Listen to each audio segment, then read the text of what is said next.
Assalamualaikum warahmatullahi wabarakatuh. Waalaikumsalam warahmatullahi wabarakatuh. Innal hamdalillah nahmaduhu wa nasta'inuhu wa nastaghfiruh wa na'udzu billahi min shururi anfusina wa min sayyiati a'malina. Man yahdihillahu fala mudilla lahu wa man yudlil fala hadiya lahu. Wa ashhadu an la ilaha illallah wahdahu la syarika lahu. Wa ashhadu anna Muhammadan abduhu wa rasuluh. Wa ba'd. Ikhwani fid din, a'azzakumullah, kaum muslimin pendengar radio Indosiar yang saya hormati. Kita masih pada hadis yang pertama setelah Imam Nawawi rahimahullah membawakan ayat-ayat tentang keikhlasan. Wa ma umiru illa liya'budullaha mukhlishina lahuddin. Tidaklah mereka diperintah kecuali untuk beribadah dengan ikhlas. Untuk Allah lah agama ini. Yang kedua, la yanalallahu luhumuha wala dima'uha walakin yanaluhu taqwa minkum. Enggak akan sampai kepada Allah darahnya dan dagingnya, tetapi yang akan sampai kepada Allah adalah ketakwaan dari kalian. Dan juga yang ketiga dibawakan qul in tukhfu ma fi sudurikum aw tubduhu ya'lamhu Allah. Katakan, jika kalian sembunyikan apa yang ada dalam dada kalian ataupun kalian buka, tetap Allah Maha mengetahui. Artinya yang akan dilihat oleh Allah adalah niat-niat yang di dalam dada. Walaupun kamu berbicara di mulut dengan sesuatu kalimat, tetapi berbeda dengan apa yang dalam hati, maka Allah akan melihat hati-hati kalian. Kemudian dibawakan hadis yang sahih, muttafaqun alaihi al-Bukhari wa Muslim, yaitu hadis yang banyak kita kenal, innamal a'malu binniyat. Sesungguhnya amalan tergantung niatnya. Dan setiap orang akan mendapatkan apa yang dia niatkan. Wa innamal likulli imri'in ma nawa. Setiap orang akan mendapatkan apa yang dia niatkan. Maka ikhwani fid din, a'azakumullah, sudah disinggung kemarin bahwa hadis ini dibahas dalam bidang akidah dan dibahas pula dalam bidang fikih. Dalam bidang akidah karena kita harus meniatkan dengan hati kita keikhlasan ibadah hanya untuk Allah subhanahu wa ta'ala. Dalam fikih juga dibahas bagaimana membedakan antara satu salat dengan salat yang lainnya, padahal sama-sama 4 rakaat. Seperti ketika kita menjamak salat duhur dan salat asar, dan dikosor sama-sama 2 rakaat. Apa bedanya salat duhur dan salat asar ketika engkau menjamak? Tidak ada perbedaan sama sekali dalam bentuknya. Dimulai dengan takbir, diakhiri dengan salam, bacaan-bacaannya, dzikir-dzikirnya semua sama. Yang membedakan antara keduanya adalah niat dalam hati. Bahwa aku meniatkan salat ini sebagai salat duhur, sebagai penunaian untuk Allah Subhanahu wa taala. Ini barakallahu fikum yang membedakan antara keduanya. Sehingga niat dibahas pula dalam fikih, apakah ini adalah salat yang sah atau salat yang tidak sah. Kalau dia salat asar meniatkan salat duhur, tidak sah, harus diulang. Demikian pula ketika dia salat duhur meniatkan salat asar, saya kira salat asar tadi, maka tidak sah, dia harus ulangi salat duhurnya. Barakallahu fiikum. Demikian pula membedakan antara salat, antara ibadah dengan adah, ibadah dengan adat, kebiasaan. Maka ketika engkau mandi setiap harinya dengan mandi janabah akan berbeda, walaupun bentuknya sama, tetapi perbedaannya pada niat. Kemudian dibawakan oleh beliau, oleh Imam Nawawi rahimahullah, hadis berikutnya dari Ummul Mukminin Abu Abdullah Aisyah radhiyallahu taala anha. Qalat, qala Rasulullah sallallahu alaihi wa ala alihi wasallam, yaghzu jayshul Ka'bah أو يغزو جيش الكعبة فإذا كانوا ببيداء من الأرض يخسف بأولهم وآخرهم. Kata Nabi SAW di hadapan Aisyah, tentara atau pasukan bergajah menyerang Ka'bah, maka ketika mereka berada di tengah-tengah padang pasir, maka Allah tenggelamkan mereka seluruhnya, min awalihim ila akhirihim. Aisyah bertanya, qalat, qultu ya Rasulullah, kata Aisyah, aku katakan kepada Rasulullah, ya Rasulullah, kaifa yukhsafu bi awalihim wa akhirihim wa fihim aswaquhum wa man laysa minhum. Ya Rasulullah, bagaimana ditenggelamkan mereka ke dalam bumi seluruhnya, min awalihim ila akhirihim, padahal di tengah-tengah mereka ada orang yang bukan dari kalangan mereka. Ada penuntun-penuntun unta mereka, ada pelayan-pelayan mereka, orang yang gak ikut-ikutan. Wa man laysa minhum, dan ada orang yang bukan dari kalangan mereka. Karena biasanya kalau ada pasukan singgah di satu tempat, biasanya orang-orang setempat dari orang-orang kampung di sana akan berdatangan menjual sesuatu, menjual makanan atau minuman dan sebagainya. Ketika ditenggelamkan min awalihim wa akhirihim, tentunya mereka akan ikut tenggelam. Maka Nabi menjawab pertanyaan Aisyah yang cerdas radhiyallahu taala anha, yukhsafu bi awwalihim wa akhirihim thumma yub'atsuna ala niyatihim. Kata Nabi, iya, ditenggelamkan mereka seluruhnya, dari orang pertamanya sampai orang terakhirnya, tetapi nanti ketika dibangkitkan sesuai dengan niat-niat mereka. Hadis ini pun muttafaqun alaih. Dan dalam hadis pertama tadi, An-Nawawi rahimahullah membawakan siapa al-imaman. Al-imaman al-muhaddithan. Dua imam, dua muhaddits. Yang pertama, Abu Abdullah Muhammad ibn Ismail ibn Ibrahim ibn al-Mughirah ibn Bardizbah al-Ju'fi al-Bukhari, yang dikenal dengan Imam al-Bukhari. Namanya Muhammad bin Abdullah Muhammad bin Ismail ibn Ibrahim ibn Mughirah ibn Bardizbah al-Ju'fi al-Bukhari, nisbah kepada negeri Bukhara. Yang kedua, Abu Husain Muslim ibn al-Hajjaj ibn Muslim al-Qushairi An-Nisaburi. Semoga Allah meridhai keduanya, semoga Allah merahmati keduanya. Yang kedua ini adalah yang dikenal dengan Imam Muslim. Kunyahnya Abu Husain, namanya Muslim ibn Hajjaj ibn Muslim al-Qushairi An-Nisaburi. Nisabur atau Nisaburi nisbah kepada negerinya, yaitu Nisabur. Beliaulah yang dikatakan Imam Bukhari dan Imam Muslim, yang dikatakan imaman. Maka dikatakan muttafaqun alaih, disepakati oleh keduanya atas kesahihan hadis ini. Hadza lafdzul Bukhari, dan lafaz ini adalah lafaz Bukhari. Yang semakna, hanya saja ada perbedaan lafaz sedikit, dan lafaz yang kita baca ini lafaz dari Bukhari. Ikhwani fillah azakumullah, kita lihat hadis ini disebutkan dengan jelas oleh Rasulullah sallallahu alaihi wa ala alihi wasallam, kadang turun azab yang merata, tetapi ketika dibangkitkan akan berbeda. Barakallahu fikum. Sehingga Allah Subhanahu wa taala mengancam dengan kalimat wattaqu fitnatan la tusibanna alladziina zalamu minkum khassah. Dalam surat Al-Anfal Allah katakan, takutlah kalian pada satu bencana, azab yang tidak menimpa orang zalim saja di antara kalian.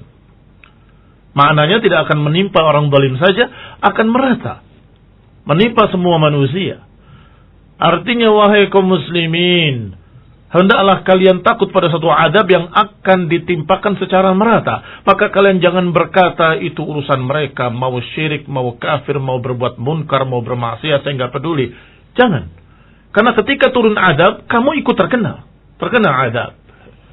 Mengapa? Karena biasanya Allah akan turunkan dalam sunnatullah dengan secara merata.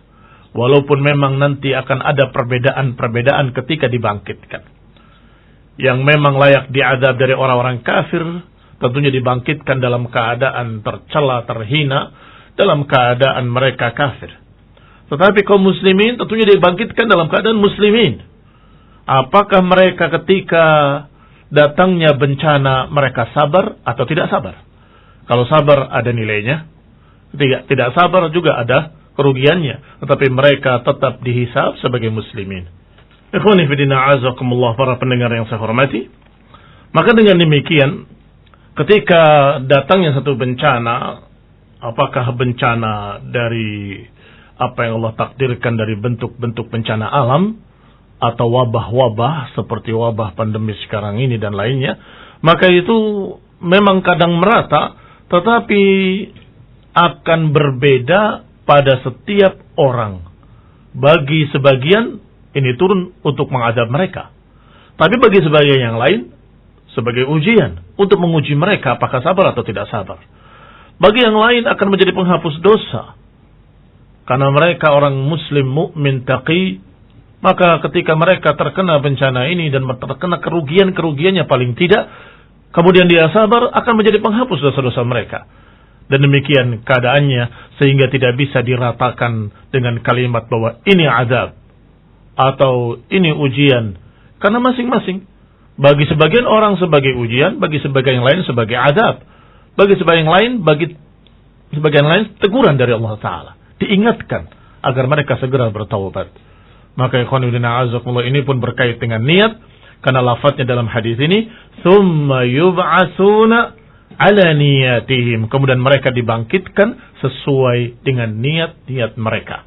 Wallahu taala alam. Wabillahi taufiq. Masyaallah, jazakallahu Ustaz atas nasihat dan juga tausiah dari kajian Nasihat Indah Imam Nawawi. Baik kaum muslimin, silakan bagi Anda yang ingin menyampaikan pertanyaan, maka dipersilakan untuk menyampaikan pertanyaan di 085316222226. 085316222226. Ya, tentunya di nomor WA ya, nomor WhatsApp yang kita sediakan. Ustaz, terkait dengan azab yang merata, ini bagaimana agar kita tidak terkena azab yang merata, Ustaz? Karena mungkin di sana ada orang-orang soleh, ada orang-orang yang senantiasa berbuat kebaikan. Jazakumullah khair. Ucapan Allah tadi dalam surat Al-Anfal, wattaqu fitnatan, hati-hatilah dari satu bencana, azab yang tidak menimpa orang zalim saja. Ketika turun akan menimpa secara merata. Maknanya hendaklah kalian hindari hal tersebut. Apa caranya? Ini pertanyaan yang sangat bagus sekali. Tentunya caranya adalah dengan amar ma'ruf nahi munkar. Memerintahkan kepada yang baik dan mencegah dari kemunkaran. Jangan sampai turun adab kita ikut terkena. Untuk lebih jelasnya, ada gambaran dari Rasulullah SAW dalam hadis yang sahih tentang inkarul munkar itu seperti sekelompok orang di atas perahu. Ada yang tinggal di bagian atas, ada yang tinggal di bagian bawah. Yang di bagian bawah kalau ingin mengambil air, dia akan naik ke atas. Sampai salah seorang dari mereka berkata, kenapa kita susah-susah ke atas? Kita lubangi saja kapal ini, kita akan dapat air dengan mudah. Kata Nabi SAW, kalau engkau biarkan dia melubangi kapal itu, halak wa halaku jami'an. Dia akan binasa, dan akan binasa seluruh penghuni kapal itu. Yang gak ikut-ikutan di atas pun akan ikut tenggelam bersama-sama. Tetapi kalau dicegah, maka naja wa najau jami'an. Dia akan selamat, dan akan selamat seluruh penghuni kapal itu. Kama qala sallallahu alaihi wa ala alihi wasallam, atau seperti apa yang diriwayatkan dari Nabi SAW, bahwa makna ungkapan ini atau makna hadis ini adalah hendaklah kita mencegah kemunkaran agar kita jangan ikut terkena azab. Sederhananya, sebagaimana apa yang sering digalakkan oleh pemerintah kita, jazahumullahu khairan, untuk membuang sampah pada tempatnya, jangan membuang sampah di selokan dan seterusnya dan seterusnya. Dan kita ketika melihat orang lain membuang sampah tidak pada tempatnya, maka kita akan katakan pada mereka dengan ingkarul munkar, jangan. Sebab ketika banjir, rumah saya ikut kebanjiran. Begitulah kira-kira gambarannya. Kalau terjadi kebanjiran, karena selokannya tertutup sampah, maka tentunya yang banjir bukan rumah dia saja, tetapi semua rumah di kampung itu akan terkena banjir. Maka hendaklah kita ingkari kemunkaran agar kita jangan ikut terkena azabnya. wattaqu fitnatan la tusibanna alladziina zalamu minkum khassah. Hendaklah kalian menghindari atau hati-hatilah dari satu bencana, azab yang tidak menimpa orang zalim saja di antara kalian, tetapi akan merata menimpa kalian. Sehingga ingkarilah kemunkaran, tegurlah kejelekan, ajaklah mereka untuk beramal kebaikan dan ibadah kepada Allah Subhanahu wa taala. Ajak kepada tauhid dan cegah dari kesyirikan. Ajak pada sunnah dan cegahlah dari penyimpangan-penyimpangan. Wallahu taala alam. Baik, jazakallahu khairan. Berikutnya pertanyaan dari 0812 27 sekian. Bismillah. Assalamualaikum warahmatullahi wabarakatuh. Waalaikumsalam warahmatullahi wabarakatuh. Semoga Ustadz dan keluarga selalu dalam kebaikan. Amin. Afwan Ustadz, izin bertanya dan mohon nasihatnya serta arahannya. Bagaimana kalau salah seorang istri misalkan mendapatkan hadiah jam tangan baru dari teman pria di sekolahnya, teman pria sekolahnya yang dulu ya, teman sekolahnya dulu, semasa di SMP misalkan. Untuk hadiah sudah dibuka karena via paket dari luar provinsi. Mau dikembalikan, orangnya tidak mau, katanya silakan buat siapa saja. Jazakumullah khairan wa barakallahu fikum. Wa anta jazakumullah wa fikum barakallah. Bagaimana Ustaz? Pertanyaannya kepada orang yang diberi atau kepada yang memberi. Artinya apa yang ditanyakan? Jadi, semestinya kalau seorang itu sudah menikah, ada suaminya, maka seorang laki-laki tidak boleh berhubungan langsung dengan istrinya kecuali melalui suaminya. Itu adab dan sopan santun. Artinya kalau kita ditanya tentang pemberian jam tadi bagaimana hukumnya, walaupun orang itu akan berkata, saya cuma memberi, saya nggak ada apa-apa. Saya akan jawab bahwa itu sudah menjadi istri orang. Maka semestinya kalau dia mau berhubungan sesuatu yang sangat penting melalui suaminya. Itulah adab dan sopan santun kepada seorang yang sudah bersuami. Baik, sekarang kalau sudah terjadi, bagaimana sikap yang diberi? Walaupun itu adalah memang pemberian, tetapi tetap harus ada izin dari suami. Kalau suami mengatakan jangan terima, balikan dia, maka kembalikan. Kalau ternyata akan dikembalikan, dia tidak mau menerima, kasihkan saja pada orang lain, ya kasihkan saja sebagai sedekah pada siapapun. Kalau perlu suaminya yang memberikan pada siapa yang dikehendakinya, wallahu taala. Kalau pemberiannya sebelum nikah Ustaz, pemberiannya sebelum nikah ketika dia masih SMP, kemudian jamnya mau dikembalikan gitu. Sebab kalimatnya di sini pertanyaannya kalau istri mendapatkan hadiah. Ya. Artinya berarti sudah belum nikah itu. Oh, misalnya. Maka suaminya tentunya akan tersinggung. Ini ada apa dia dengan istri saya begitu. Iya, iya. Barakallahu fikum. Baik Ustaz, berikutnya dari pertanyaannya adalah bolehkah menjama 2 niat atau lebih ibadah sunnah? Misal puasa hari Senin di bulan Syawal tanggal 14. Ada beberapa perbedaan tergantung perkara yang dikerjakannya, artinya ibadahnya. Kalau seperti masuk ke masjid, dia belum sholat tahiyatul masjid, berarti belum boleh duduk. Tetapi itu sholat ada qobliyahnya, maka dia mengerjakan qobliyah duhur dan dia sudah boleh sholat. Maaf, sudah boleh duduk. Mengapa enggak tahiyatul masjid? Karena dengan sholat qobliyah, otomatis dia sudah boleh duduk. Karena hadisnya jangan duduk sampai sholat 2 rakaat. Enggak disebutkan sholatnya sholat apa.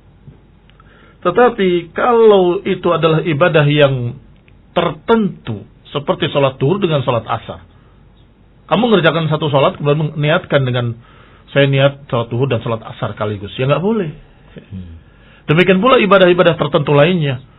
Bahwa kamu memiliki qadha puasa di bulan Ramadan.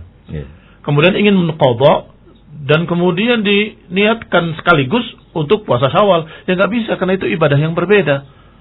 Kalau engkau ingin puasa Syawal 6 hari, maka tunaikan hutang puasamu lebih dulu. Karena itu yang wajib. Yang wajib didahulukan daripada yang sunnah. Barakallahu fikum. Sehingga tidak bisa mengumpulkan 2 niat kecuali pada perkara-perkara yang seperti tadi, yakni yang satu tidak ditentukan apa bentuknya, seperti kalimat jangan duduk sebelum sholat. Sholatnya sholat apa? Pokoknya sholat apapun boleh duduk.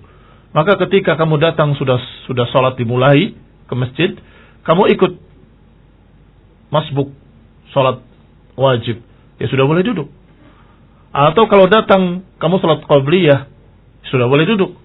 Atau kalau kamu habis berwudu, kemudian kamu salat tahiyat atau dikatakan salat tuhur, ya, 2 rakaat, ya sudah boleh duduk juga sekaligus. Ya. Niat kamu untuk ini dan untuk itu. Tetapi kalau ibadah-ibadah tertentu, masing-masing dengan niatnya, dengan dalil wa innamal likulli imri'in ma nawa. Manusia, seseorang akan mendapatkan apa yang niatkan. Niatkan qada, ya qada. Barakallahu fikum. Nah, Ustaz. Berikutnya pertanyaannya nggak sesuai tema. Gimana hukumnya seorang wanita yang pakai pemutih? Apakah itu bisa dikatakan merubah takdir? Soal yang tadinya hitam, bismillah jadi putih glowing. Ustaz. Tidak dikatakan sebagai merubah takdir, kecuali kalau merubah bentuk seperti operasi plastik. Merubah bentuk hidungnya, atau merubah bentuk ini dan bentuk itu.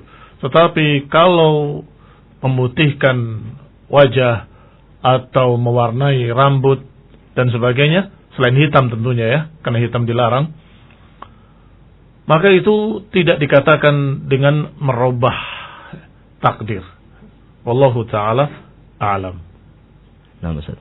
Apalagi kalau yang jelas-jelas tertentu dilarang, seperti mencabut bulu alis, atau mengukir gigi yang tadinya rapat, diukir supaya jarang-jarang. Ini jelas ada hadis khusus. Bahkan terancam dengan laknat. Maka itu sudah jelas merubah ciptaan Allah Subhanahu wa taala. Wallahu a'lam.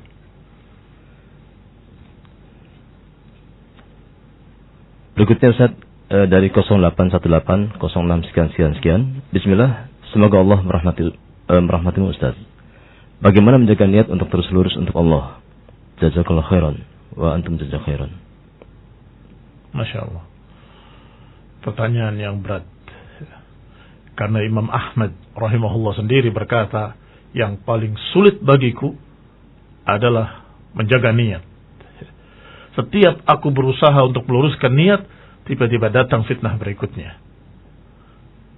Ini barakallahu fikum, sehingga kalau bicara teori, maka sudah ada dalam Quran dan Sunnah bagaimana menjaga niat terus untuk lurus pada Allah Ta'ala, bahwa kita harus meyakini bahwa kita ini milik Allah, ciptaan Allah, kita hamba Allah, maka selayaknya kita beribadah pada Allah. Kemudian kita juga harus meyakini tentang rububiyah Allah Subhanahu wa Ta'ala. Rububiyah artinya kekuasaan Allah, bahwa Allah Maha Kuasa, Maha Memiliki, Maha Pencipta, Maha Menentukan, Maha Menakdirkan, sehingga kita nggak punya harapan lain kecuali pada Allah. Artinya dengan keyakinan yang bertambah, akidah yang semakin kokoh, otomatis dia akan semakin ikhlas. Kenapa dia berharap yang lain kalau dia tahu semua takdir ditentukan oleh Allah? Mengapa dia ada keinginan-keinginan untuk mendapatkan dunia kalau Allah Subhanahu wa taala sudah memberitakan tentang akhirat? Tetapi barakallahu fikum, untuk meluruskan niat-niat tersebut, hendaklah kita berusaha untuk menambah ilmu tentang Allah dan nama-namanya dan sifat-sifatnya dan juga amal-amalnya dan semuanya. Kita pelajari akidah tauhid, karena dengan bertambahnya ilmu akan bertambah keyakinan. Dengan bertambahnya keyakinan akan semakin ikhlas kita semua insyaallah biidznillah taala. Pertanyaan terakhir Ustaz. Ayo. Bismillah. Assalamualaikum dari Perumnas. Mohon tanya Ustaz, masa Covid-19 ini menjadi dua kubu, dua orang yang berbeda. Pertama yang percaya Covid itu ada, yang kedua Covid hanya sebuah konspirasi saja, dan ini bukanlah sebagai pilihan ganda. Maka mohon nasihat Ustaz terkait dengan hal tersebut di atas. Jazakallahu khairan. Nah, orang yang menyatakan bahwa Covid itu tidak ada, hanya konspirasi, itu orang yang mengingkari matanya sendiri atau mengingkari telinganya sendiri. Karena semua sudah kita dengar dan kita tahu dari sekian negara dan korban-korbannya dan berita-beritanya sudah sangat tidak kita katakan viral, kita katakan dengan mutawatir di semua negara, bahkan di Saudi sendiri. Barakallahu fikum. Sehingga apakah kamu akan berkata bahwa di Saudi pun adalah berpura-pura? Itu terlalu berlebihan dalam bersuudzon kepada satu umat. Artinya, siapa yang menyalahkan seluruh manusia, maka dia yang paling salah. Siapa yang menganggap seluruh manusia itu sesat, maka dia yang paling sesat. Barakallahu fikum. Alhamdulillah, perkara itu sudah tidak bisa dibantah, memang ada kenyataannya. Taib. Sekarang bagaimana kita sikapi kalau memang itu ada? Ya sebagaimana penyakit-penyakit lainnya, kita hindari sesuai dengan apa yang diajarkan oleh Rasulullah sallallahu alaihi wa ala alihi wasallam. Dan alhamdulillah dalam hal ini bimbingan dari pemerintah kita juga sama, fatwa-fatwa dari para ulama juga sama, sehingga alhamdulillah ada kejelasan yang terang benderang seperti matahari. Fir minal majzum firaruka minal asad. Larilah engkau dari orang yang berpenyakit lepra seperti engkau lari dari singa. Artinya disuruh untuk menjauh. Bahkan Rasulullah SAW pernah menolak untuk bersalaman. Cukup dengan ucapan saja, tidak bersalaman karena mereka memiliki penyakit yang menular. Biidnillahi ta'ala. Tidak ada penyakit menular kecuali dengan izin Allah subhanahu wa ta'ala. Ikhwan fillah a'azakumullah. Maka dengan itu, hendaklah kita nggak perlu berlebih-lebihan dan nggak perlu pula sebaliknya menolak sesuatu yang nyata. Kita terima keadaan ini sehingga kita terus berdoa pada Allah Subhanahu wa taala, Allahumma rfa' 'annal bala wal waba wa sayyi'al asqam. Ya Allah, jauhkanlah bencana ini, wabah ini dan segala macam kejelekan-kejelekan. Amin. Amin. Tetapi jangan pula kita kemudian berlebih-lebihan dalam menolaknya atau dalam menghindarinya, seakan-akan tidak tawakal pada Allah Subhanahu wa taala. Ini sesuai dengan apa yang dibimbingkan oleh para ulama, kerjakan. Apakah itu sama rata? Ya tentunya tidak. Karena al-hukmu yaduru ma'a illatihi. Hukum itu berjalan bersama ilatnya, bersama alasannya. Kalau ada ilat, ada hukum. Gak ada ilat, gak ada hukum. Barakallahu fikum. Kalau ilatnya adalah kekhawatiran penyakit, sedangkan di dalam kampung atau di dalam daerah kita ini adalah sesuatu yang sifatnya homogen, semuanya sama, tidak ada yang berpenyakit dan tidak ada yang masuk dari luar, sudah ditutup semua oleh penguasa setempat, berarti dia aman. Maka mereka melakukan kegiatan seperti biasa, sholat berjamaah, sholat Jumat seperti biasa. Tetapi ketika sudah ada yang masuk ke dalamnya dan sudah terkena 2, 3 orang, 4 orang, maka mulailah di sana sudah tercampur, sudah heterogen lagi, maka saat itu kita tetap atau kita kembali kepada kehati-hatian kita. Barakallahu fikum. Wallahu ta'ala a'lam. Baik, sesi tanya jawab sudah berakhir dan sebagai penutup Ustaz, barangkali ada yang ingin disampaikan terkait dengan bab 1 ini Ustaz, barangkali ada tambahan nasihat barangkali. Sebelum kita tutup. Saya kira cukup, alhamdulillah. Alhamdulillah. Bahwasanya kita harus bersikap tengah, jangan ifrat, jangan tafrit. Jangan terbawa dengan pemikiran-pemikiran khawarij yang memang didasari kebencian pada penguasa dan kebencian pada ulama sekaligus. Sehingga mereka menyalahkan seluruhnya. Ulama salah, penguasa salah. Sehingga ditolak semua berita-berita yang sesungguhnya perkara yang sudah mutawatir. Jangan pula kemudian kita jadi orang yang kaku karena kita tidak melihat fikihnya. Kaku karena kita melihat pokoknya. Dengan kata lain dalam bahasa fikih dikatakan dohiri. Dohiri itu pokoknya letterlek. Tergantung daerahnya masing-masing dan keadaannya. Tentunya itu harus dilihat. Sehingga kita lihat apakah ada ilatnya. Kalau ada ilatnya, maka kita terapkan nasihat para ulama, fatwa para ulama, alhamdulillah sudah sangat jelas. Kalau nggak ada ilat tersebut, ya alhamdulillah, berarti kita tidak terkena perkara-perkara tersebut sehingga kita bisa melakukan kegiatan ibadah seperti biasa. Wallahu ta'ala a'lam bis-shawab. Baik kaum muslimin, demikianlah yang disampaikan oleh beliau dan juga tanya jawab yang kita dengarkan bersama. Dan jazakumullah khairan kepada Ustaz Muhammad bin Marsawit yang telah memberikan nasihat dan kajian Islamnya. Baik kaum muslimin, besok insyaallah kita liburkan dulu, nanti insyaallah Senin kita baru adakan kembali untayan nasihat indah Imam Nawawi rahimahullah. Baik kaum muslimin, atas kebersamaan Anda kami ucapkan terima kasih, jazakumullah khairan atas perhatian Anda, dan mohon maaf atas salah dan kurangnya. Wassallallahu ala Muhammadin walhamdulillahirabbil alamin. Subhanakallahumma bihamdika asyhadu an la ilaha illa anta astaghfiruka wa atubu ilaik. Wassalamualaikum warahmatullahi wabarakatuh. Innal hamdalillah nahmaduhu wa nasta'inuhu wa nastaghfiruh wa na'udzu billahi min shururi anfusina wa min sayyiati a'malina man yahdihillahu fala mudilla lahu wa man yudlil fala hadiya lahu. وأشهد أن لا إله إلا الله وحده لا شريك له وأشهد أن محمدا عبده ورسوله صلى الله عليه وعلى آله وأصحابه والتابعين وتابعيهم إلى يوم الدين. أما بعد, ikhwani fi din, a'azzakumullah, para pendengar radio Indah Siar yang kami hormati, kita masuk pada hadis yang ketiga dari bab pertama, Babul Ikhlas wa Ihdarun Niyah. Masya Allah, kita sangat kagum dengan susunan Imam Nawawi rahimahullah dalam menyulam atau menyusun mutiara-mutiara hikmah dari Quran dan Sunnah dengan tataan yang sangat rapi dan bagus.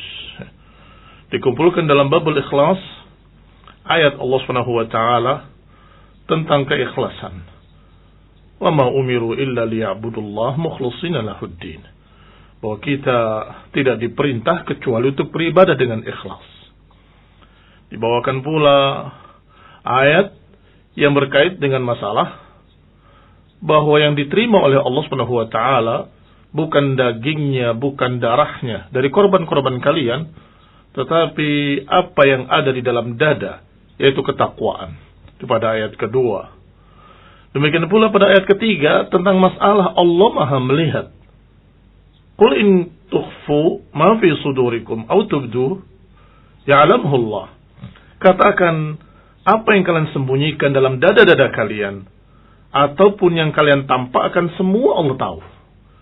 Artinya ketiga ayat ini, barakallahu fikum, disusun oleh beliau masing-masing memiliki satu sisi pandang dalam keikhlasan. Yang pertama, perintah untuk ibadah dengan ikhlas. Yang kedua, ilmu bahwa yang akan dilihat oleh Allah dan akan diterima oleh Allah adalah ketakwaan dalam hati. Berapapun engkau infakkan, sebesar apapun, kalau nggak ada keikhlasan, nggak ada nilainya. Itu ayat kedua. Ayat ketiga, berita bahwa Allah Maha mengetahui apa yang ada di dalam dada. Yang artinya bahwa niat itu dalam hati. Keikhlasan itu di dalam hati. Maka apa yang ada dalam hati itu yang Allah nilai nantinya. Barakallahu fikum. Kemudian dibawakan hadis-hadis yang sahih, yang paling sahih dulu dari muttafaq alaih Bukhari dan Muslim, baru yang berikutnya. Sehingga dia susun rahimahullahu ta'ala wa ghafarallahu lahu wa liwalidayh. Disusun pertama hadis innamal a'malu binniyat. Sudah kita bahas kemarin atau sebelumnya, yaitu tentang amalan tergantung niatnya, dan setiap orang akan mendapatkan apa yang diniatkannya. Ini sebagai kaidah. Kaidah dalam masalah keikhlasan adalah innamal a'malu binniyat. Yang namanya amalan tergantung niat-niatnya. Demikian pula setiap orang akan mendapatkan apa yang diniatkan dalam hatinya. Walaupun kadang upaya kebaikan kita gagal, qadarullah, dengan takdir dari Allah, tetapi niat kita untuk berbuat baik sudah didapatkan. Dan ada pahalanya. Ini Masya Allah, kaidahnya, walikul limri'in manawa. Setiap orang akan mendapatkan apa yang diniatkannya. Baru kemudian disusun oleh beliau untayan mutiara berikutnya. Hadis dari Rasulullah SAW dari Ummul Mukminin Aisyah radhiyallahu taala anha sebagai contohnya, yaitu ketika Rasulullah SAW berbicara memberitakan ada tentara pasukan yang akan menyerang Ka'bah, tiba-tiba di tengah padang pasir Allah tenggelamkan ke dalam bumi. Aisyah bertanya, ya Rasulullah, bukankah di tengah mereka ada pelayan-pelayan, ada penggembala-penggembala yang biasa menuntun dan mengurusi ternak-ternak mereka? Ada orang-orang yang tidak berkait dengan mereka ikut tenggelam? Kata Nabi, iya, ditenggelamkan min awalihim ila akhirihim, tetapi akan dibangkitkan sesuai dengan niat-niatnya. Ini juga berita faedah ilmu dari Rasulullah SAW yang sangat bermanfaat, yaitu bahwa kadang-kadang terjadi satu bencana, tetapi bagi sebagian sebagai azab, tapi bagi sebagian yang lain sebagai ujian, atau bisa jadi sebagai penghapus dosa-dosanya, atau bisa jadi dengan tergantung masing-masing keadaan mereka, dan akan dibangkitkan nanti dengan niat-niatnya. Maka kita masuk sekarang pada hadis yang ketiga, yang juga dari Aisyah radhiyallahu taala anha. Qalat, qala an-nabiy sallallahu alaihi wa ala alihi wa sallam, la hijrata ba'da al-fath, walakin jihadun wa niyyah. Wa idza istunfirtum fanfiru. Muttafaqun alaih. Masih dibawakan tentunya yang paling sahih atau yang tersahih dari hadis-hadis, yaitu yang disepakati oleh Imam Bukhari dan Imam Muslim. Qala, dikatakan di dalam hadis ini bahwa Nabi SAW menyatakan tidak ada hijrah setelah Al-Fathu. Al-Fathu di dalam tafsir ayat Allah Subhanahu wa taala, inna fatahna laka fathan mubina, sesungguhnya kami telah membukakan untukmu dengan pembukaan yang sangat jelas. Ada dua tafsir. Tafsir yang pertama, bahwa yang dimaksud dengan Al-Fathu adalah perjanjian Hudaybiyah. Tafsir yang kedua adalah bahwa Al-Fathu adalah dibukanya kota Mekah. Karena memang kedua-duanya merupakan Al-Fatah. Kedua-duanya merupakan kemenangan dan pembukaan. Adapun yang pertama, yaitu perjanjian Hudaybiyah, dikatakan Al-Fathu karena ketika terjadi perjanjian Hudaybiyah, yang diantara isinya adalah bahwa berhenti berperang 10 tahun, maka terbuka dakwah untuk seluruh Arab dan sekitarnya, dan untuk seluruh penjuru dunia.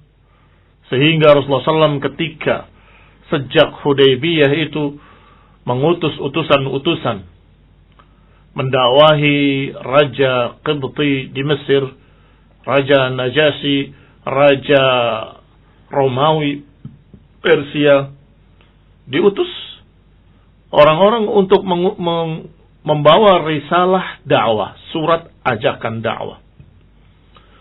Dan demikianlah terbukalah pintu dakwah ke seluruh penjuru dunia.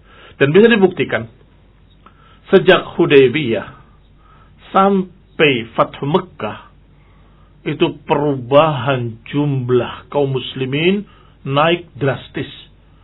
Dari yang tadinya ketika perjanjian Hudaybiyah hanya sekian, ada berselisih pendapat, ada yang mengatakan sekian, 600, masih belum sampai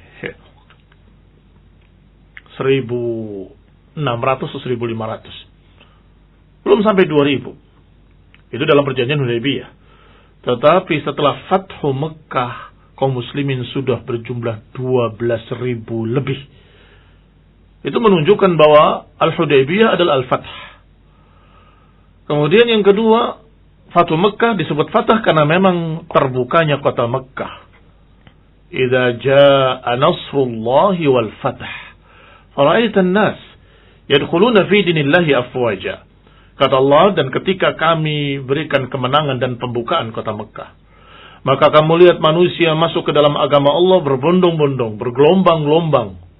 Qabilah demi qabilah, suku demi suku masuk Islam. Masya Allah. Maka kata Nabi di sini, la hijrata ba'dal fathi. Enggak ada hijrah ba'dal fath. Maka mengarah wallahu ta'ala alam adalah setelah terbukanya kota Mekah. Bahwa setelah terbukanya kota Mekah tidak ada lagi kewajiban hijrah. Sebagaimana disebutkan oleh Ibnu Allan ketika mensyarah Riyadhus Shalihin, kata Ibnu Allan rahimahullah, la hijrata ilal madinati wajibah ala man amana wa amina ala dinihi ba'dal fathi. Makna hadis ini kata beliau, tidak ada hijrah ke Madinah. Enggak ada hijrah ke Madinah.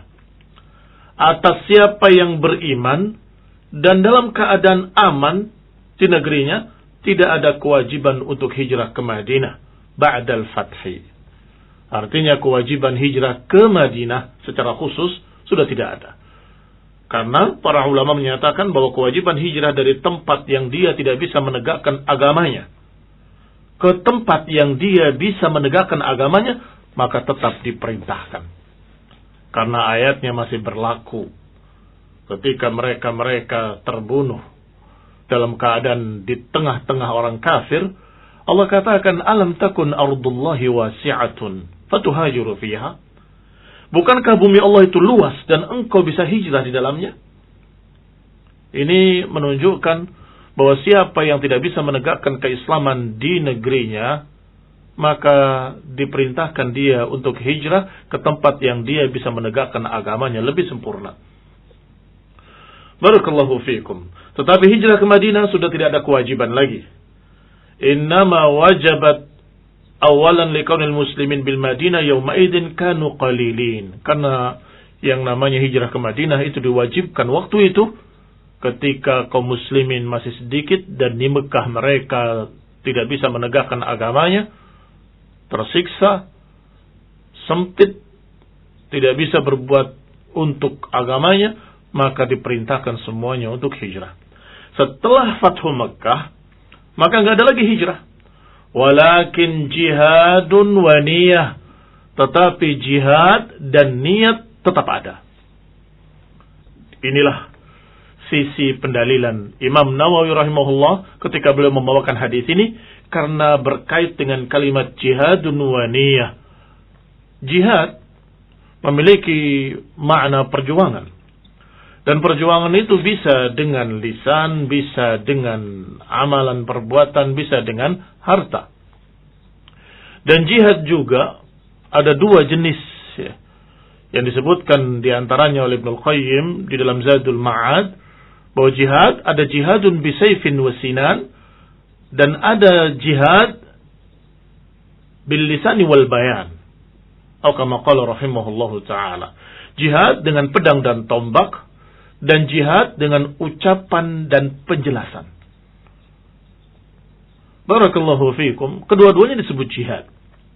Kalau jihad yang pertama dengan saif was sinan sudah ma'ruf, masyhur, maknanya adalah perang. Perang melawan orang-orang kafir yang menghalangi dakwah, yang menghalangi tauhid, yang menghalangi ajaran Rasulullah SAW. Sedangkan yang kedua, bil lisani wal bayan, adalah dengan dakwah, menjelaskan keislaman atau menjelaskan agama ini, menerangkannya dan membantah orang-orang yang membuat pengkaburan-pengkaburan. Ini juga jihad. Karena memang kaum muslimin diserang dari dua arah. Secara fisik kadang-kadang, tetapi kadang-kadang yang lain secara wazul fikri, perang pemikiran. Kalau diserangnya, dihalanginya dengan fisik, maka kita pun melawannya dengan fisik. Kaum muslimin adalah para pemberani. Kaum muslimin seharusnya adalah orang-orang yang siap untuk menjadi tentara-tentara Allah yang membela agamanya dari serangan-serangan orang-orang kafir. Tetapi yang sering terjadi justru bukan perang secara fisik, tetapi ghazul fikr, perang fikir. Mereka akan melancarkan tuduhan-tuduhan terhadap Islam. Islam ajaran yang begini, Islam ajaran yang begitu, agama Islam mengajarkan terorisme, ajaran Islam mengajarkan begini. Tuduhan-tuduhan palsu. Yang tentunya juga harus kita bela agama ini, Dengan apa? Dengan lisan wal bayan, dengan lidah, ucapan-ucapan tentunya, dan penjelasan-penjelasan. Dan juga dengan tulisan-tulisan tentunya termasuk di dalamnya. Subhanallah, kalau dibandingkan jihad pertama secara fisik dan jihad kedua, mana yang lebih tinggi?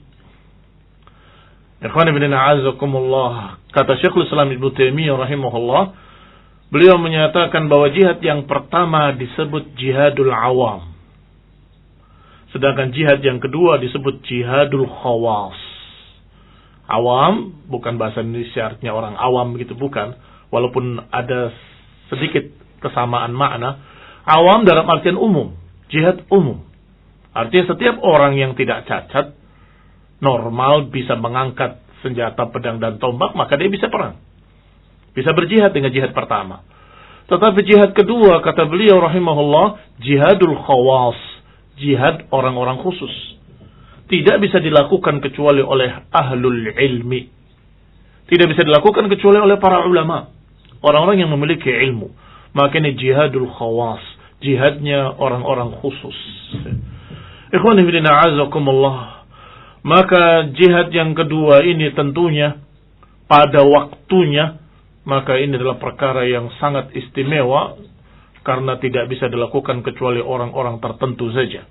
Pengkaburan-pengkaburan dan syubhat-syubhat tidak bisa dibantah oleh orang-orang yang tidak memiliki ilmu. Tetapi para ulama tegak di front terdepan untuk membantah pengkaburan-pengkaburan tadi, untuk membantah tuduhan-tuduhan orang-orang kafir tadi, dan juga ahlul dalal, tuduhan-tuduhan ahlul dalal. Walhamdulillah rabbil alamin, semoga Allah merahmati mereka para ulama. Baik. Kemudian diiringi kalimat jihad dengan niyah. Hijrah ke Madinah sudah tidak ada lagi karena Mekah sudah dibuka. Tetapi jihad terus tidak berhenti. Perjuangan membela agama tidak akan pernah berhenti selama-lamanya. Baik. Waniyah dan juga niat. Karena mereka, kaum muslimin dan kita semuanya, tidak semuanya mampu untuk menegakkan jihad. Maka siapa yang mampu menegakkan jihad, maka diperintahkan mereka untuk menegakkan jihad tadi. Apakah jenis pertama ataupun jenis kedua ataupun kedua-duanya. Tetapi kalau tidak mampu bagaimana? Niyah. Dia punya niat. Kalau saya mampu, saya akan bela agama ini. Sehingga Nabi pernah bersabda sallallahu alaihi wa ala alihi wasallam, "Man lam yaghzu wa lam yuhaddis nafsahu bil ghazwi." Siapa yang tidak pernah berjihad dan tidak pernah meniatkan dalam hatinya untuk berjihad, disebutkan matinya mati yang jelek. Dalam riwayat mati jahiliyah. Mengapa? Karena niat pun tidak ada. Nggak ada pembelaan terhadap agamanya sendiri. Maka orang ini dipertanyakan, apakah kamu ini benar-benar muslim? Kalau muslim pasti ada keinginan untuk membela agamanya, membela keyakinannya. Kalau dia tidak mampu dengan tangan dan badannya karena dia lemah atau karena dia cacat atau tidak mampu karena fisiknya, maka paling tidak niat itu ada dalam hatinya. Demikian pula yang kedua, jihad dengan ilmu. Mungkin bagi mereka yang punya ilmu mampu untuk menegakkan jihad tersebut. Tetapi siapa yang tidak memiliki ilmu atau kurang atau pas-pasan, dia tidak mampu untuk menegakkan jihad kedua ini, dia harus bertekad dan berniat. Kalau saya mampu, saya akan bantah mereka. Atau dia menjadikan dirinya sebagai perantara. Datang kepada para masyayikh, para ulama. Wahai para ulama, wahai para masyayikh, ini ada tuduhan begini-begini, tolong berikan kami penjelasan bantahan terhadap itu. Kami akan sebarkan. Maka saling dukung-mendukung, ta'awun untuk bisa menegakkan jihad kedua ini. Ini juga barakallahu fikum dikatakan harus ada dalam diri-diri kita, jihadun wa niyah. Jihad dan niat dalam hati. Artinya niat yang lurus, yang benar-benar ikhlas untuk berjihad membela agama Allah subhanahu wa ta'ala. Maka potongan hadis berikutnya, wa idastunfirtum fanfiru. Kalau kalian diperintah untuk berangkat berperang, maka berangkatlah. Potongan hadis kedua ini menunjukkan tentang hukum jihad yang pertama. Ini hukum jihad secara fisik. Dengan kata lain, apa hukumnya perang melawan orang-orang kafir itu tadi. Disebutkan idastunfirtum, jika kalian diperintah oleh penguasa kalian untuk berperang, maka berangkatlah. Ikhwani fi din a'azzakumullah, kaum muslimin rahimani wa rahimakumullah. Disebutkan aitulibtum lil khuruji ilal jihad au nahwihi. Idastunfirtum maknanya kalau kalian diminta, diperintah, disuruh untuk berperang, maka berangkatlah berperang. Inilah yang menyebabkan para imam-imam ahlus sunnah dalam kitab-kitab mereka, bahkan kitab-kitab akidah, kitab usulus sunnah, kitab prinsip-prinsip sunnah, selalu memasukkan bab khusus. Satu bab, al-jihadu madin ma'al imam, baran kana au fajira. Bahwa jihad tetap berlangsung bersama penguasa. Apakah mereka orang baik atau orang jelek. Artinya tidak bisa sembarangan begitu. Ini perang jenis pertama ya. Perang, maksud saya jihad jenis pertama yaitu perang. Berbeda dengan yang dengan ilmu wal bayan, maka semua orang berkewajiban untuk menyampaikan semampunya sesuai dengan hadis ballighu anni walau ayah, sampaikan dariku walaupun satu ayat. Tetapi yang pertama ini berkait dengan nyawa, berkait dengan perkara-perkara yang besar, sehingga disebutkan di antara contohnya adalah dalam kitab Aqidah Tahawiyah oleh Abu Ja'far At-Tahawi rahimahullah, menyatakan al-jihadu madin ma'al imam, bahwa jihad itu tetap berlangsung bersama imam. Baran kana aw fajira. Apakah imam itu orang yang baik atau orang yang jelek, selama mereka muslim, maka jihad bersama mereka tetap berlangsung. Yang kedua, kita dapatkan juga dari potongan hadis terakhir ini, dastunfirtum fanfiru, kita mendapatkan hukum jihad tidak selalu sama. Pada saat tertentu jihad itu tidak sampai kepada wajib. Jihad yang pertama saya maksud perang. Tetapi kapan jadi wajib? Fardu ain. Jadi wajib fardu ain kalau sudah ada tanfir. Kalau idastunfirtum fanfiru, kata Nabi. Kalau nggak ada istinfar, kalau nggak ada tanfir dari penguasa, maka tidak terjadi jihad jenis pertama ini. Baik. Barakallahu fikum. Dan juga para ulama membahas kadang fardu ain, kadang fardu kifayah. Fardu kifayah ketika memang dicukupkan dengan sebagian orang cukup, maka selesai sudah.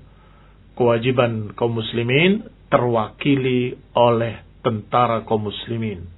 Selesai. Tetapi kalau ternyata tidak cukup dengan hanya tentara resmi dari penguasa tersebut, maka penguasa memerintahkan rakyatnya untuk membantu bersama berperang, maka saat itu menjadi fardu ain. Atau beberapa ulama juga menyatakan kalau orang-orang kafir tadi atau musuh-musuh Allah tadi sudah masuk ke negeri, maka tidak ada alasan lagi saat itu. Semua orang laki-laki dewasa, tidak cacat, maka mereka wajib untuk membela kaum muslimin, membela agamanya, membela negerinya, ini membela negeri muslimin. Ikhwan fillah a'azzakumullah, kaum muslimin yang saya hormati, para pendengar yang berbahagia. Allah Subhanahu wa taala memberikan rincian-rincian dalam Quran siapa yang terkena kewajiban jihad dan siapa yang tidak. Sudah kita sebutkan sedikit tadi, laki-laki, dewasa, dan tidak cacat. Karena Allah SWT menyatakan, laisa 'alal a'ma harajun, wala 'alal a'raj harajun, wala 'alal marid haraj. Tidak ada kewajiban bagi yang buta, nggak ada kewajiban bagi yang pincang, dan nggak ada kewajiban bagi yang sakit, kata Allah Ta'ala. Artinya yang tidak buta, tidak cacat, tidak pincang, tidak sakit, maka mereka terkena kewajiban tadi. Wallahu ta'ala a'lam. Asyahid, yang menjadi bukti atau yang menjadi syahid Jadi dalil dari hadis ini adalah kalimat jihadun wa niyah. Jihad dan niat.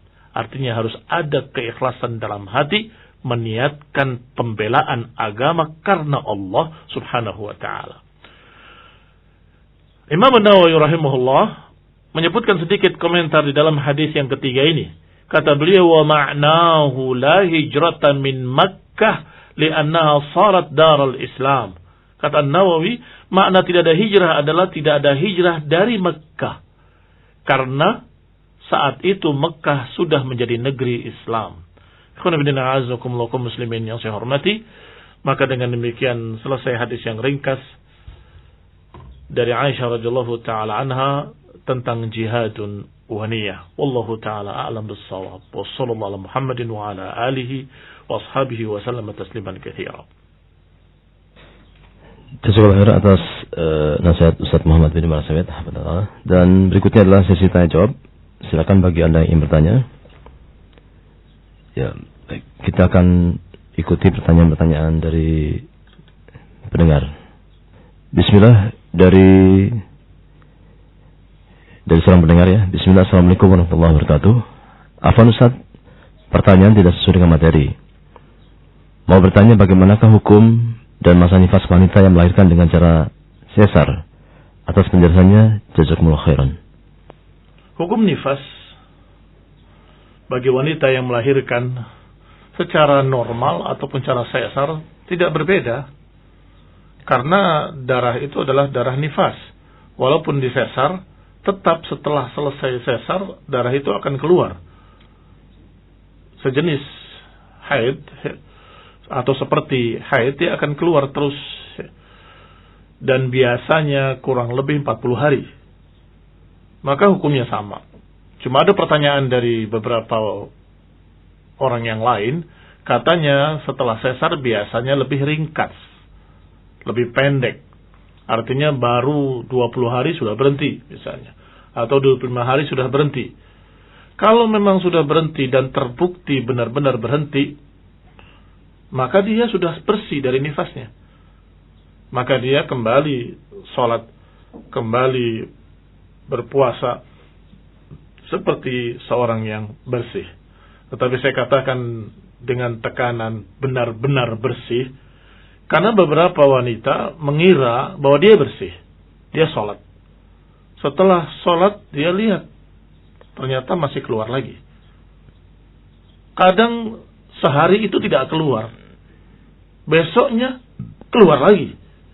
Mengapa demikian? Karena sungguhnya itu bukan benar-benar berhenti, tetapi keluarnya sedikit.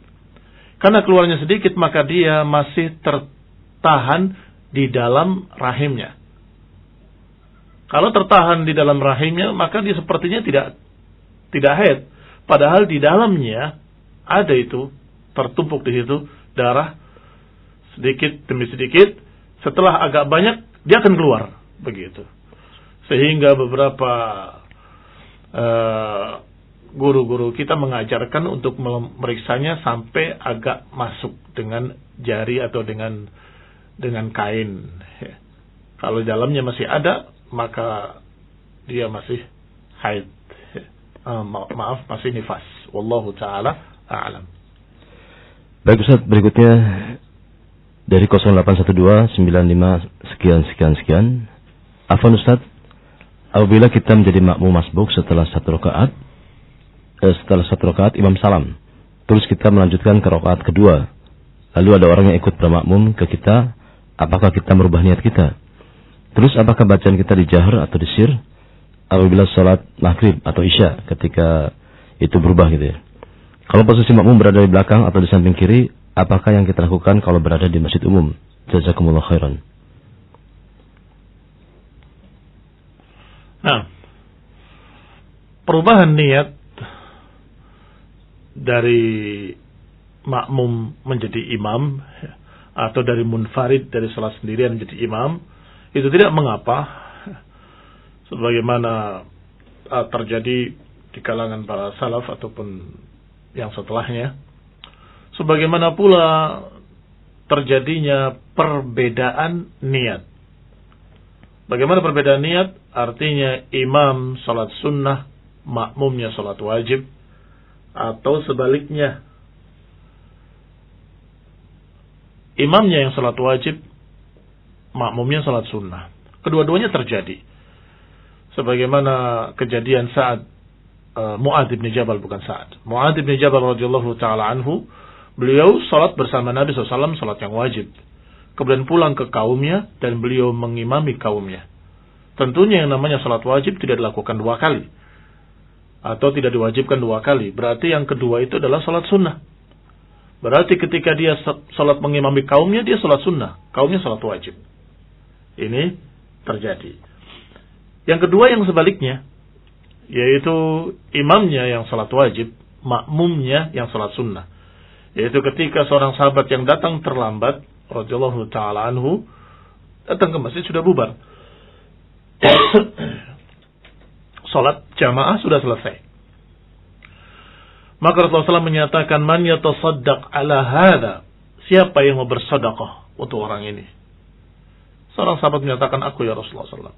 Maka disuruh untuk menemani beliau salat. Yang terlambat tadi salat sebagai imam salat wajib, sedangkan diikuti di sebelahnya oleh makmum tadi sebagai sedekah. Dan dia salat sunnah, karena dia sudah salat wajib. Maka dia salat sunnah. Berarti terjadi kedua-duanya. Sehingga kalau engkau dalam keadaan masbuk, kemudian bangkit untuk melengkapi salatmu, tiba-tiba ada yang ikut salat bersamamu, tidak mengapa. Engkau menjadi imam ketika itu. Kalau engkau tahu. Kadang-kadang tidak tahu karena orang itu langsung berdiri di belakang. Itu tidak ada pembahasan karena dia tidak tahu. Kalau sudah tahu ada yang ikut di belakangnya, maka dia menjadi imam saat itu dan niatkan sebagai imam, sehingga kalau salatnya salat jahar, maka jaharkan bacaannya. Wallahu ta'ala a'lam. Adapun posisi yang seharusnya bahwa makmum bersendirian adalah di sebelah kanan imam. Kalau bisa mampu untuk merubah posisinya ke kanan imam, maka itu bagus. Kalau tidak mengapa, mudah-mudahan ma'adzur. Wallahu ta'ala a'lam. Kemudian pertanyaan berikutnya, Ustaz. Bismillah. Afwan Ustaz, apa yang harus Anda lakukan apabila ketika Anda sedang berwudu, qadarullah azan berkumandang? Lebih afdal yang manakah, menjawab azan ataukah melanjutkan wudu dulu? Jazakumullah khairan. Itu pertanyaan kalau memang tidak bisa dilakukan kedua-duanya. Iya. Kalau bisa dilakukan kedua-duanya, nggak perlu pertanyaan ini toh. Kalau misalnya sholat dengan azan, kita mau sholat tahiyatul masjid dengan azan. Mungkin bermasalah, karena dia nggak mungkin sholat jawab azan. Tapi kalau berwudu tidak mengapa. Kamu sambil berwudu, sambil menjawab Allah Akbar. Asyhadu an la ilaha illallah. Barakallahu fikum. Assalamualaikum warahmatullahi wabarakatuh. Waalaikumsalam warahmatullahi wabarakatuh. Kalau kita hendak sholat di masjid, kita berniatnya waktu kita masih di rumah. Apakah itu sudah cukup untuk berniat? Apa itu? Maksudnya niat sholatnya? Oh iya, mungkin ya. Iya mungkin. Kalau kita hendak sholat ke masjid, kita berniatnya waktu kita masih di rumah. Apakah kita cukup untuk berniat? Ya, ketika dia berwudu, dia berniat akan sholat ke masjid. Memang para ulama merincikan, ketika engkau berangkat, niat sholat apa? Kemudian setelah itu dia sebagai apa? Sebagai imam atau sebagai makmum? Rincian-rincian itu dibahas oleh para ulama dan semua harus ada dalam hati kita. Itu yang dijuluki dengan ihdharun niyah oleh Imam Nawawi dalam judulnya. Ihdharun niyah, menghadirkan niat. Sehingga dalam hati itu harus ada. Kamu ke masjid mau ngapain? Mau sholat. Kemudian sholatnya sholat apa? Sholat asar. Ila akhirnya. Untuk siapa? Untuk Allah Ta'ala. Nah, apakah itu sebagai adaan lillahi ta'ala atau sebagai qadaan? Qada itu mengganti. Kalau adaan kamu niatkan dalam hati, ini adalah adaan. Rincian-rincian itu, barakallahu fikum, paling tidak kamu dalam keadaan sadar, tahu dalam hatimu bahwa ini saya kerjakan sebagai penunaian ibadah kepada Allah Subhanahu wa ta'ala. Tidak mengapa ketika berjalan ke masjid atau di rumah sebelum berangkat. Nah, Bismillah. sampai jalan masjid, ikut, sholat, duduk, segala macam. Terus ditanya, kamu sholat apa tadi? Tidak tahu. Nah, ini berarti nggak benar nih. Nggak punya niat dalam hatinya. Barakallahu fikum. Nah. Pertanyaan terakhir, Ustaz. Nah. Afwan, Ustaz, Ana mau bertanya. Ana punya teman Kristen, sudah belajar puasa, dan juga mengetahui ilmu Islam. Tapi teman Ana belum bisa karena belum dapat hidayah. Belum bisa masuk Islam mungkin ya. Apa yang harus Ana lakukan, Tad? Sudah belajar puasa, sudah mengetahui Islam, tapi tidak mau bersyahadat, begitu maksudnya? Iya, mungkin. Karena belum dapat hidayah. Nah. Tahu dari mana? Ya mungkin belum menyatakan masuk Islam mungkin. Di sini. Iya, kalimat belum dapat hidayah itu kan harusnya dari kita. Kita melihat dia kasihan belum dapat hidayah gitu. Dianya kenapa tidak mau mengucapkan syahadat? Kadang belum siap, Ustaz. Nah, itu jawabannya. Pemboikatan keluarga dan sebagainya mungkin kadang begitu. Padahal tidak harus ya, ikrar itu terang-terangan. Beberapa kaum muslimin di masa Rasulullah SAW, mereka bersyahadat dengan sembunyi-sembunyi. Tidak mengapa. Dia harus lebih takut kepada Allah Subhanahu wa taala daripada kepada manusia. Sehingga dia mungkin tidak menampakkan di hadapan keluarganya yang mungkin membencinya keislaman, tetapi dia sudah bersyahadat. Itu tidak mengapa. Barakallahu fikum. Sehingga semestinya kalau kita sebagai sahabatnya atau temannya, kita ingatkan, kamu syahadat di depan saya, selesai. Kamu sudah menjadi muslim. Untuk resminya itu nomor 2. Untuk KTP, untuk dipersaksikan kepada kaum muslim sebagainya. Itu nanti. Ketika memang sudah siap dan mampu dan kondisinya juga, situasinya sudah bisa mendukung, silakan. Tetapi bersyahadat sejak sekarang kamu harus saksikan bahwa tidak ada yang berhak diibadahi kecuali Allah, dan sesungguhnya Nabi Muhammad SAW benar-benar Rasulullah. Selesai. Dia sudah dianggap sebagai seorang muslim. Mudah-mudahan kalau dia dihisab, dia sebagai muslim. Barakallahu fiikum.